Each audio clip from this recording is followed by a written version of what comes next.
mayam ahan muktada pothaminasi khangminasi channel taram noksari amadi ikoknona khurumjari channel asina lepnaidana chayol khudingi nomajing numit khudingi thamjariba chayolgi Rashifal ngasisu poduna laksari ngasi jungi tang 12 dagina lakadoriba jungi tang 14 fawbugi oiba chayol sigi Rashifal khudul tamjage ngasi gi chayolgi Rashifal sisu mahuksagumna tangkak ani thokna thamjaba haibadi ngasi gi tangkakta tang 12 dagina tang 13 fawbugi oiba kari fall leri haibadu thamjaraba matungda ani suba tangkakta tang 15 dagina tang 19 fawbugi oina Rashifal kudimaki thamjage hariba tangkak ani si thamjaraba matungda loisilakpada haibadi Rashifal kudimaki loisilakpada chayol sida haksangi oiba kari fall leri amadi mahi masingi fall loina namaru oina pakhang le sabi singi fall kari leri habadu khudol tamjaraga losin jagadabane loina na ngasi ge tangkak tasu mahusagumna mes Rashifal dagi haujare harga mathang manaw naina dum chathajaraga iro hek loibada min Rashifal lokus jaraga losin jagadabane fare dudi miyam da khudol tamjarage ngasi gi chayolgi Rashifal da ngasi jungi tang 12 dagina jungi tang 14 fawbugi oiba chayolgi Rashifal khudol tamjage taminasi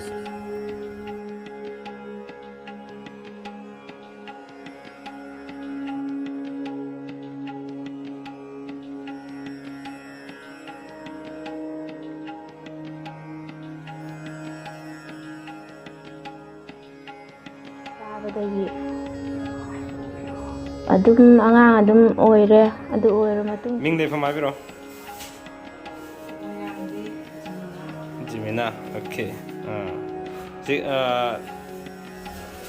itu verifikasi sistem sensi salude jahi ani mu isam tha kya sabi ge thahum gi matung da sum orak pura kamai tawge ahum suwa tha aroi tha du okay ando ahan bada sigi hidak si kamai khanga ke ba amoi YouTube channel da thindaru ba adu dai thumpa okay PK channel nei ne YouTube da dai thingna khangpa okay adu thengna ba gi ja bro kamai tawge thingna ba ga sa de adu thingna bai matung sahi ama muklera ni de ga maina ja pa okay ado sina maruena sigi kanab sudum phanghe de khangye ba ko asina kanab phangasi mayam da sumaina khoige sada leramba sum problem okan nuai da base summa apam phang da ba haitare ko sumba sumi mayam lerangane ba makhoi sing de kari sum haibininge angang kuine yaw da ba khotaba leiraga di si adum sabiu adu adum suidana yaw ni halle adum mai haning okay ahan musidi mes Rashifal khusage mes Rashifal gi wena ahan batang ki tang 12 dagina 13 fawbugi manungse mingonda lekiba sel fangani subu nomba kanagani wanomba mai fakani lamda chatpa thoina kaide aduga anauba marup mapang sing khara fangani leikai gi thabak toramdadi matam mangani aduga lemhori batang 15 dagina 19 fawbugi manungdana lamda chatpa kaide pungi sei toba kanagani imung manung samgan sagat kani aduga haksangi oinadi kaide mahigi oinadi atanba khara fawgani aduga pakhang de sabisingi oinadi thajadana thungmagani ani subada breast Rashifal gi oina tang 12 dagina 13 fawbugi manungda wakhal sarak sahing khara tawgani sel makong khara pangani haibidi isadagi sel khara chatkani haibini wakhal ga thabakka manaroi khanbana ama tawthorokpana ama phangbana ama oigani min sanbigani marup yamgani karbar da sel mangani aduga tang 15 dagina 19 fawbugi manungdana pungi sei toba mingchat fangani laiten gi thabakta pukning sangani imung manung dagi sel khara chatkani aduga haksangi oinadi kaide mahai gi oinadi fai pakhang lesabisingi oinadi haina singnagani. Ahum subada Mithun Rashifal gi oina tang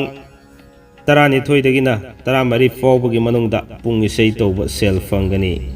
Karbar tawbada kanagani lamda satpa kaide fam hongdo hongjin tawgani marup yamgani. Aduga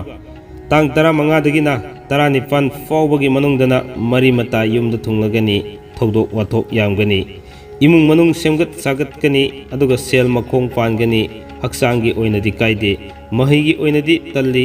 pakhang lesabisingi oinadi pau fawdoknaba ngamgani. Mathang daloko sage karkat Rashifal gi oina tang tarani thoidagina taramari fawbagi manungda anuba nungaiba pau tagani pung isei tawba laitin gi thapakta mingchat fangani. Mina sanbigani sasangi karbarda sel mangani. Aduga tang tara mangadagina tarani pan fawbagi manungdana lamda chatpa kaide fam hongdo hongjin tawgani. Imung manung semjin sajali karbarda sel satli haksangi oinadi kaide mahigi oinadi thoina kaide aduga pakhang lesabisingi oinadi haina singnagani. Asumna mathangda mukudol tamjage Singha Rashifal gi oina ahan bataka kitang tarani thoidagina taramari fawbagi manungda nungaiba pau tagani anauba marup fangani mingonda leikiba sel fangani jagoi sei toba mingchat fangani lila drama sanaba pamgani aduga lemhoriba tang tara mangadagina tarani pan fawbagi manungda lamda chatpa kaide fam hongdo hongjin khara leigani potsei lepchen mangamgani asumba pamgani haksangi oinadi kaide aduga mahigi oinasu fai pakhang lesabisingi oinadi nungtigi pau fawnaba ngamgani. Kanya Rashifal gi oina tang tarani thoidagina taramari fawbagi manungda lamda chatkani anauba marup fangani imung manung santi oigani mari mata yumda thunglagani. Karbarda kanaba kharadi watkani fam hongdo hongjin khara lei mina sanbigani aduga lemhoriba tang tara mangadagina tarani pan fawbagi manungdana imung manung semjin sajingani mathau singani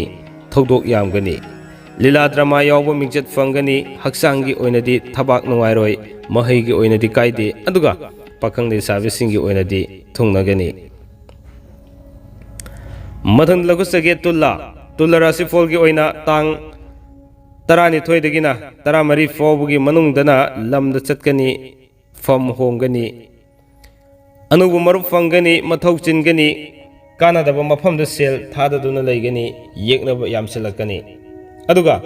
tang tara mangadagina tarani pan fawbagi manungdana sayengi karbarda sel mangani thika tawba kanaba watli imung manung wakhal fawnaba watli laitingi thabakta pukning sangani haksangi oinadi kaide mahigi oinadi ningba thungde aduga pakhang lesabisingi oinadi muknagani. Mathang lakusage Brisik Rashifal gi oina tang tarani thoidagina taramari fawbagi manungda sel mangba potsei tahoba sauningba ningba thungba watpa matam oi thika tawba sel mangani sasangi karbarda sel mangani aduga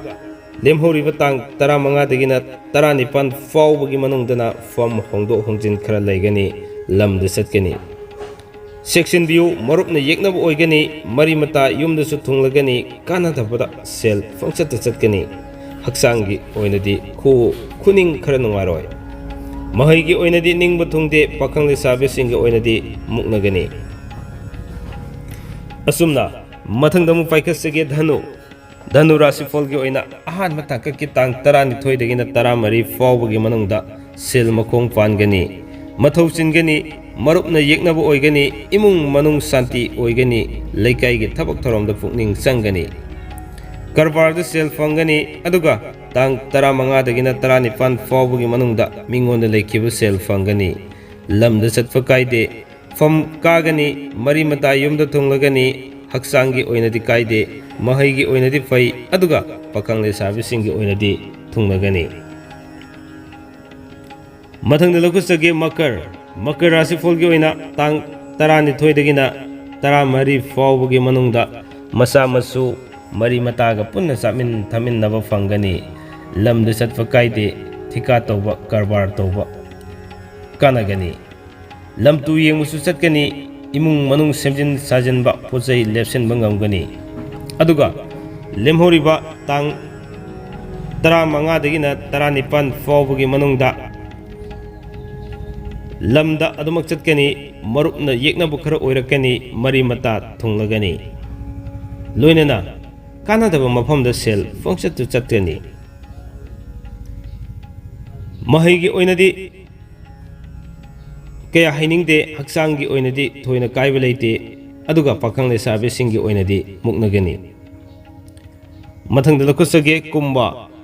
Rashifal gi oina tang tarani thoidagina tara mari fawbagi manungda sel masjid fangani anuba marup fangani lamda satpa kaide imung manung santi oigani suba nomba karbar toba yamna kanagani aduga lemori batang tara manga dagina tarani pan fawbagi manung sedana fam hongdo hongjin togani wanomba mai fakani karbarda maruptagi sel chatkani haibadi marup ta sel pithokibana sel khara mangjaba leigani haksangi oinadi kaide mahigi oinadi fajana togani pakhang le sabisingi oinadi thungnagani asumna thamjari ba Chayolgi Rashifal sigi aroibada minna Rashifal thamjage minna Rashifal gi oina tang tarani thoidagina tara mari fawbugi manungda lamda chatkani pochai lepsingani anuba marup fangani nungaiba paw tagani wano mamai pakani aduga lemhoriba tang tara manga dagina tara nipan fawbugi manungdana suba nomba karbar toba kanagani imung manung semjin sajengani laikai gi thabak thoromda matam mangani fam hongdo hongjin khara leigani aduga haksangi oinadi thoina kaide mahigi oinadi fai aduga pakhang le sabisingi oinadi thungnagani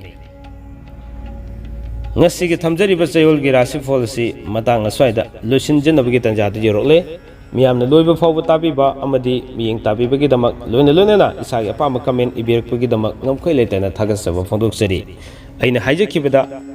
soikiba lankiba wahibata yauragasu tabiriba singna ngakpigani haiba wafamsi thamjaraga ngasigi damuktadi Chayolgi Rashifal si matang aswaida tensin jennabagi tanjada lojage punamakpu amukasona ikoknona khurumjabaga loinana